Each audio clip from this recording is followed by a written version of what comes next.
Good morning everybody, welcome back to Retro Rebuild. New battery, I got it from Tanya Batteries. Use code YABADABADOO for 0% off. No affiliation. 52 amp hours and 520 cold cranking amps. Which was the biggest one they had on the site to fit the Fiesta in terms of cranking amps and amp hours. So let's see if this will make the Fiesta jump into life. If not, we will look into removing the carburetor and disassembling that, see if there's any problems that lie there. As a last resort down the road, we'll look into replacing the ESC module, electronic spark control module, like an early ECU, which controls the knock sensor, the coil pack, and there's a vacuum line going to it as well. Let's fit this new battery and see if this has got the oomph to kick it over. If not, let's start diagnosing stuff. If you don't know the story of this little Fiesta, I bought it, had been off the road about 5 or 6 years. I got it running absolutely sweet, and then one day it wasn't running sweet.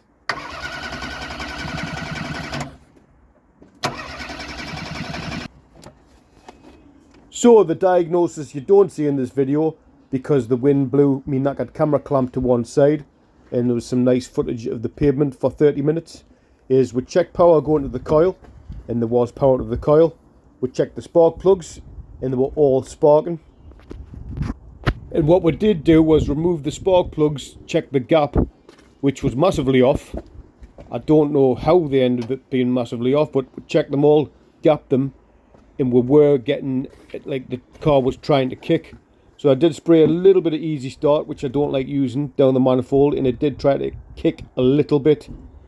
So I know people have mentioned the ESC module, and I want to wait till last to replace that if I need to, because they are pricey, and even if you're buying a used one, you're not sure if it's actually going to work. So we'll replace the cheapest parts first if we can. But correct me if I'm wrong, if the coil's getting spark from the ESC module, but it also controls the crank sensor, the knock sensor. If that wasn't working, the car would kick over but run rough, wouldn't it? I mean, it wouldn't just not kick over at all, unless maybe in extreme cases it doesn't. But I'm going to put this down to a fuel delivery problem, maybe, and remove the carb and see if there's any problems with the carburetor, and then we'll take it from there, replacing the cheapest parts first, like maybe the knock sensor and then the coil. And then you're probably thinking, why is he bothering with this? Why doesn't he just take it out and Z-Tech swap it? Well, money, and give us time. Give us time. Still need a bloody MOT this thing.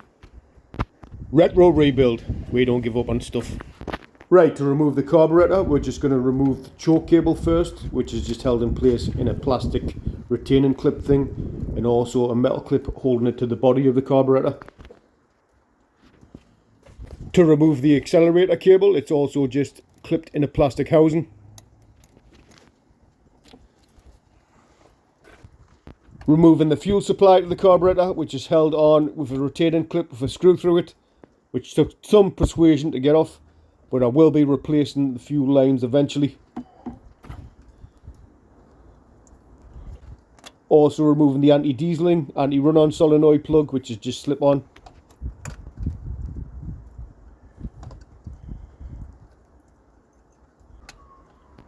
And then there's just two long female torque bolts which hold the carburetor to the manifold. That's everything removed, and time for the carburetor to be taken off. In the words of Lionel Richie, Fiesta forever.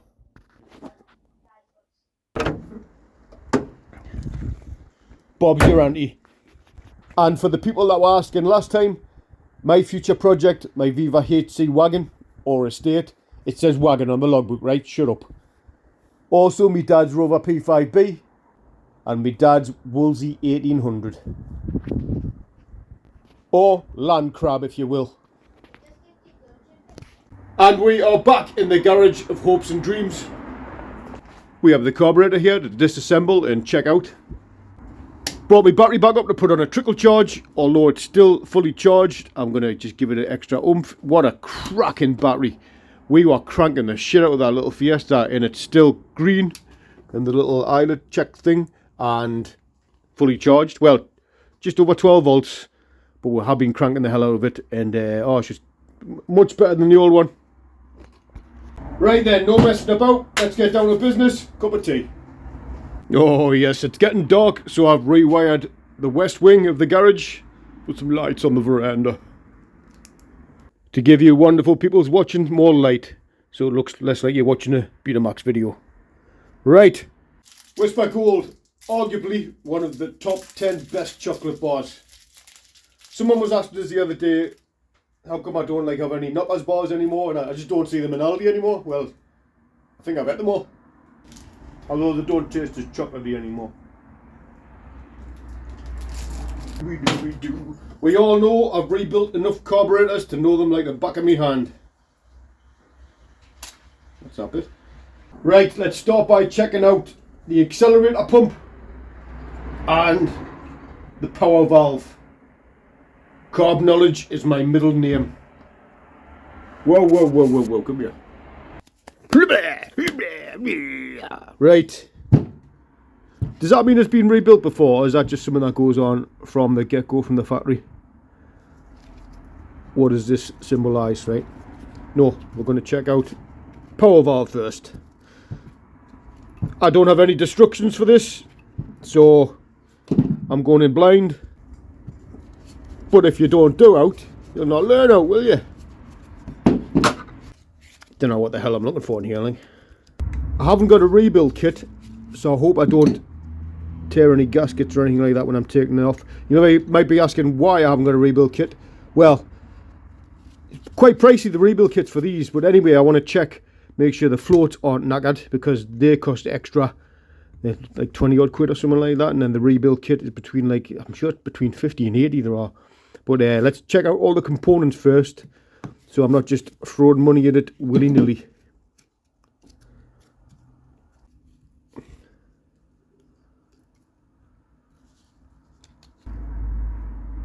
Don't tear, there you go. Right. Well, there's fuel in there. And there's not fuel on the other side of it, so I take it as that's okay.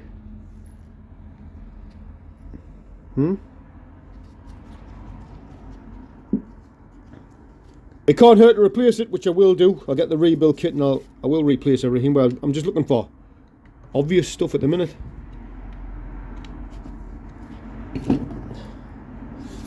Right, let's check out this accelerator. What happened there? What was that? Let's check out this accelerator pump. Let's get this out of the way.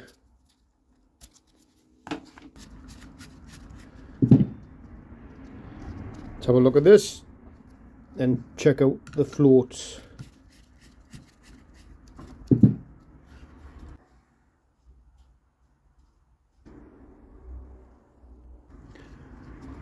It looks good. Is there any real proper way of testing this? Whoa, don't pop it out. Oh.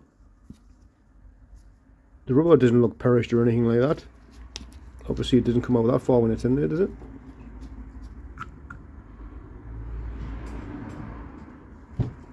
No, that far. No, right, so it will be getting replaced when I rebuild it, but let's just make sure everything's alright. I'll leave that out for now because I will check all the channels and that and make sure nothing's blocked in here. Right, we'll leave that off and let's check out the floats. What's that for? Jet oil? What's this? I need to get the manual. Also, is there any way of checking the anti-diesel and the shut-off valve thing? There was power going to the plug, but there's no way of knowing that this is actually operating, is it? Let's have a look. Let's have a look-see at stuff. Let me have a look-see. Right, flathead. That's good. I get the one with crap on it. That's what you want going down the carb.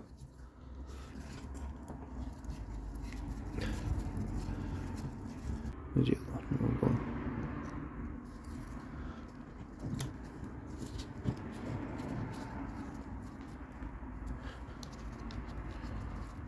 Oh, the bits on this are coming off lovely. Unlike the Stromberg.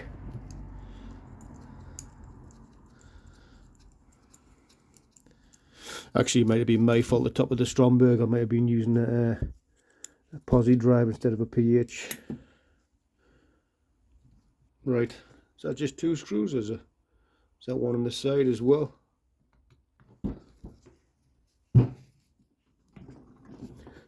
Oh, that was in there.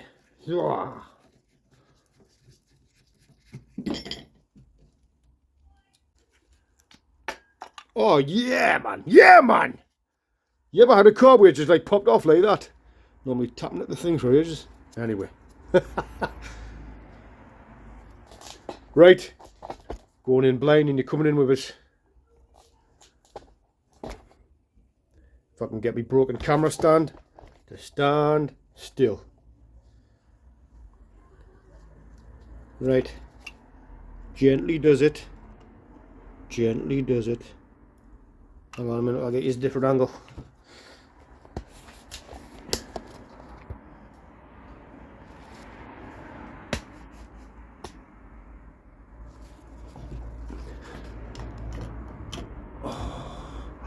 Don't tear the gasket, don't tear the gasket up. Don't tear it. Why? Why? Hang on a minute. What's it going on? What's it going on? Right. Right.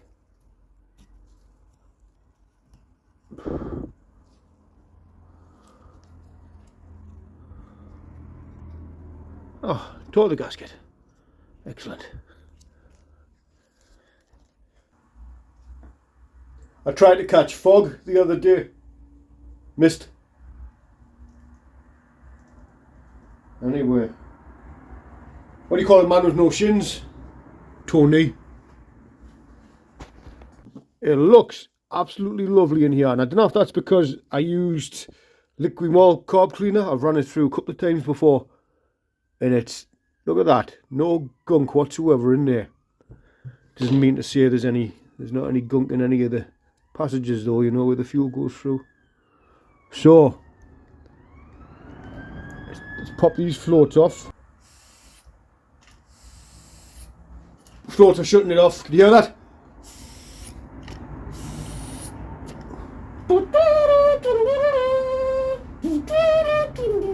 That's how you check them, Baker Street. Just push that out there. Right. Right.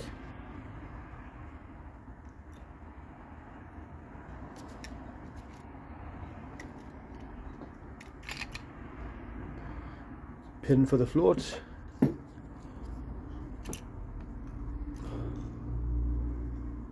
Should have heard the speed of car went past before when I had my phone on charge. I wonder if that's what all the emergency vehicles were for. No one is illegal in a stolen car. Did I just say fur? What the hell type of accent is that? Four. Floats are cool. No fuel in them or anything like that. Yeah, so does anyone know what that screw's for? Is it to adjust something to do with the incoming fuel? That must be, like I say, an air vent. Or a vent. That's not the accelerator pump, that's a spray there. Let's take this other bit off and this anti-run-on diesel and solenoid out, and we'll check out if there's any restriction to the fuel here. Why not?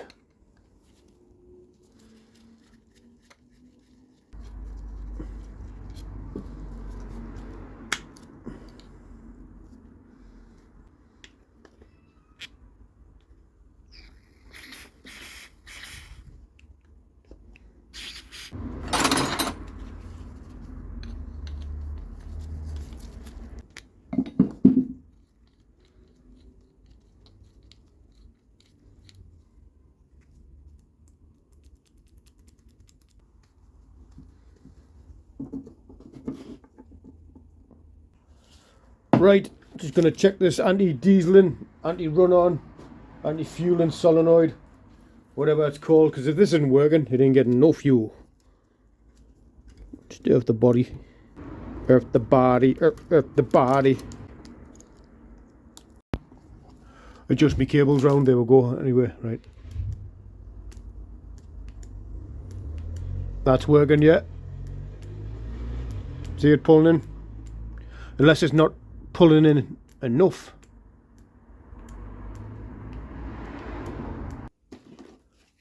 Got the blowgun here. Let's just blow out all the channels to see if woo,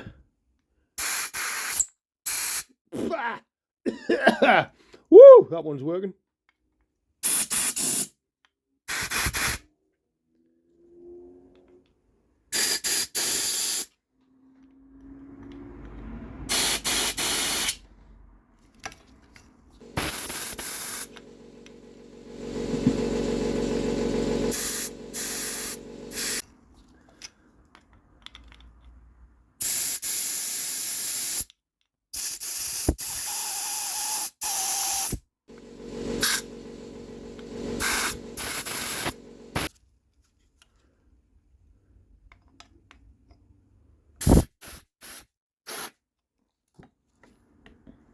Is that a vent? Because I've seen fuel coming out the top of here before.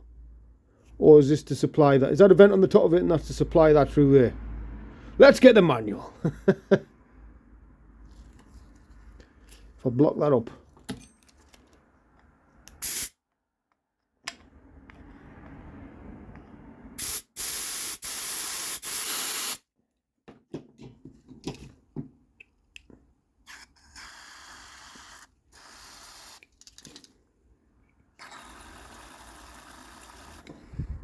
I seem to block some in there. I'm not saying that's it. But note was coming out of that before. That in there. Possibility. So does that run all the way through and that's a vent off the top? What's this adjuster screw for? In there. Solenoid's working. All the channels seem unblocked. I could do with giving it. I could get a better straw and I'll try and run through everything on it.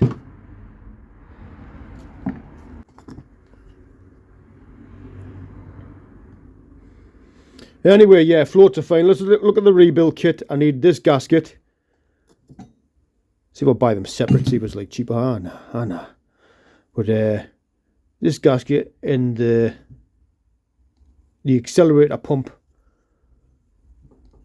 rubber. And the power valve rubber.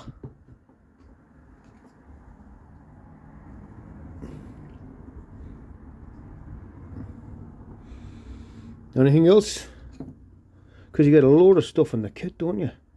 Why is there so much stuff in that kit I'm looking at? Oh, like meter and needle and that.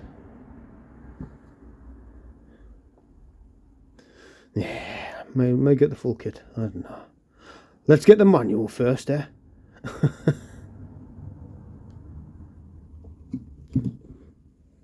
Anyway, may have unblocked something in there. How does that pick up and spray through there, though? Vacuum. I don't know. I ain't no mathematician. Hope you all enjoyed this episode of getting to know the Weber 32 TLM.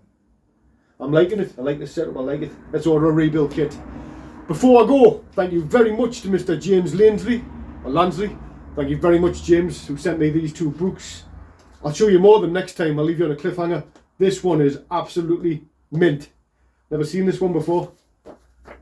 I've never seen this one before. I need to look through this one properly, but I've been proper looking at this one. This one's class. Next time, anyway. Thank you all very much for watching. Please like, share, and subscribe. Have a good one. I'll see you in the next one. Ta-ra.